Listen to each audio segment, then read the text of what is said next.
संसद में हंसते हंसते नीतीश कुमार ने पीएम मोदी की टेंशन कैसे बढ़ा दी? क्या मोदी के पैर छूकर नीतीश ने एक नई राजनीति की शुरुआत कर दी है? आखिर एनडीए सरकार में नीतीश कुमार की क्या भूमिका होगी? और सबसे बड़ा सवाल तो ये कि क्या एनडीए की सरकार बनने के चलते बिहार को कोई फायदा होगा भी या नहीं? लोकसभा चुनाव के नतीजों के बाद देश भर की नजरें बिहार के सीएम नीतीश कुमार और टीडीपी के अध्यक्ष चंद्रबाबू नायडू पर टिकी हुई हैं। अटकलें लगाई जा रही थी कि नीतीश कुमार और चंद्रबाबू नायडू कभी भी एनडीए का साथ छोड़कर इंडिया अलायंस के खेमे में जा सकते हैं। लेकिन अब दिल्ली में एनडीए की बैठक में नीतीश कुमार ने पीएम मोदी की मौजूदगी में ऐसी बात कह डाली है जो बीजेपी की टेंशन बढ़ा सकती है। एनडीए का नेता चुनने के लिए हुई बैठक में राजनाथ सिंह ने पीएम पद के लिए नरेंद्र मोदी के नाम का प्रस्ताव किया तो सभी घटक दलों ने इस बात का समर्थन किया। इस प्रस्ताव का जेडीयू अध्यक्ष नीतीश कुमार ने भी अनुमोदन किया। नीतीश कुमार ने पीएम पद के लिए नरेंद्र मोदी के नाम का अनुमोदन करते हुए कहा कि सब लोग मिलकर चलेंगे।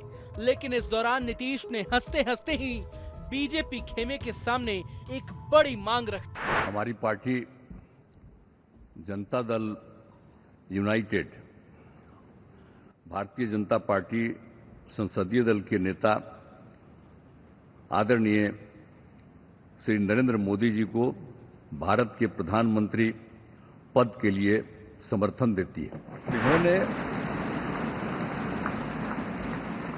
पूरे देश की सेवा की। अब पूरा भरोसा है कि जो कुछ भी बचा है अगली बार ये सब पूरा कर देंगे और जो भी हर राज्य का है, और हम लोग पूरे तौर पर सब दिन इनके साथ रहेंगे कि अगली बार जो आप आइएगा ना, तो इस बार हम देखें कि कुछ इधर उधर कुछ जीत गया है, अगली बार सब हारेगा। फिर जो मौका मिला है तो इस मौका के बाद आगे अब उन लोगों के लिए कोई गुंजाइश नहीं रहेगा। और मेरा आग्रह यही है कि जल्दी से जल्दी आपका काम शुरू हो जाए, शपथ ग्रहण हो जाए।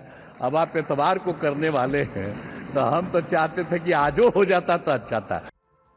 नीतीश कुमार के इस भाषण के अब कई मायने निकाले जाने लगे हैं। पहला तो ये कि विपक्ष के तमाम दावों को दरकिनार करते हुए नीतीश ने नरेंद्र मोदी को फिर से पीएम पद का प्रबल दावेदार बताया। साथ ही एनडीए छोड़कर जाने की अटकलों को भी खारिज कर दिया। भाषण के बाद पीएम मोदी के पैर छूकर तो नीतीश ने सबसे बड़ी हेडलाइन भी दे दी।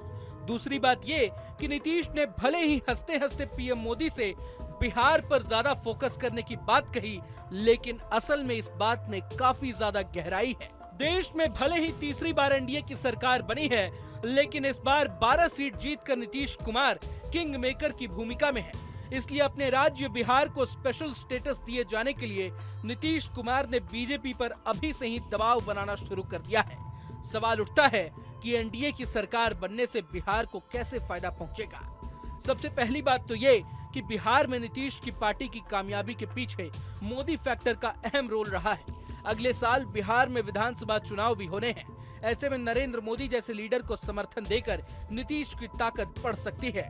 नीतीश दिल्ली की सरकार की सत्ता की चाबी बन गए हैं। अब नीतीश को सिर्फ बिहार के सीएम तक ही नहीं आंका जा सकता है। नीतीश अब देश और राज्य दोनों चलाने वाले हैं। चूंकि गठबंधन सरकार में सहयोगियों की ताकत बढ़ जाती है, इसलिए नीतीश कुमार इस मौके को भुनाने की हर संभव कोशिश करेंगे, जिसके चलते केंद्रीय मंत्रिमंडल में बिहार को उचित प्रतिनिधित्व मिल सकता है। बिहार में कई प्रोजेक्ट भी लाए जा सकते हैं। बिहार को विशेष राज्य का दर्जा भी मिल सकता है। पलायन रोकने को लेकर बड़े निवेश हो सकते हैं। चूंकि बिहार देश के बाकी राज्यों के मुकाबले ज्यादा पिछड़ा हुआ है, ऐसे में स्पेशल अटेंशन मिलने से प्रदेश सरकार को कई तरह की छूट और अनुदान मिलने लगते हैं। अब बीजेपी के लिए सबसे बड़ी चुनौती की बात यह है कि नीतीश को अपने साथ बनाए रखने के लिए उसे हर हाल में उनकी बात माननी होगी। बिहार को विशेष राज्य का दर्जा देने की मांग पर बीजेपी को जरूर मंथन करना होगा। अगले ही साल बिहार में विधानसभा के चुनाव भी होने हैं। बीजेपी ये पहले ही कह चुकी है कि वो नीतीश कुमार के साथ मिलकर 2025 का विधानसभा चुनाव लड़ेगी। अब पहली बार गठबंधन सरकार की जिम्मेदारी निभा रहे पीएम मोदी इन चुनौतियों का सामना कैसे करते हैं, ये देखना दिलचस्प होने वाला है। अगर आपको ये वीडियो पसंद आए तो लाइक करें और चैनल को सब्सक्राइब करें। वहीं तमाम बड़ी खबरों के लिए देखते रहें न्यूज़ नेशन।